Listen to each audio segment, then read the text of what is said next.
മൂത്രം ഒഴിക്കാൻ ട്യൂബിട്ടാ മൂത്രം ഒഴിക്കാന്ന് വെക്കാം. പക്ഷേ വിഷമിക്കണ്ട, ഇടയ്ക്കിടയ്ക്ക് നിന്റെ ഭാര്യയെ ഞാൻ ആശ്വസിപ്പിച്ചോളാം.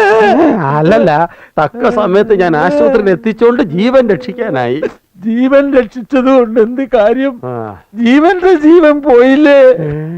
ശേഷിക്കുന്ന കാലം പഴയ ഓർമ്മകൾ അയവറക്കി കഴിയാനാവും എന്റെ വിധി. ആക്ച്വലി എടാ തങ്കപ്പ, എന്റെ പറമ്പിൽ കൊണ്ടുവന്ന് ഷോക്ക് അടിപ്പിക്കാൻ മാത്രം എന്തായിരുന്നു നിനക്ക് അത്ര ധൃതി?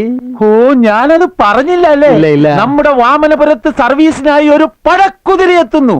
അപ്പൊ ബസ് അല്ലേ? ബസ് തന്നെ, പടക്കുതിര ട്രാൻസ്പോർട്ട്. അവരൊരു റൂട്ടിൽ ബസ് ഇറക്കിയാൽ ഇറക്കിയ മാതിരിയാ.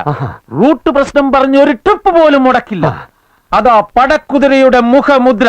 ഹർത്താൽ ദിവസം പോലും ബസ് ഓടിക്കുന്ന പാർട്ടിയാ. സത്യമാണോ? സത്യം സത്യം സത്യം. കുളിരേ നമ്മൾ രക്ഷപ്പെട്ടു. അയ്യോ, ആ ഭാഗം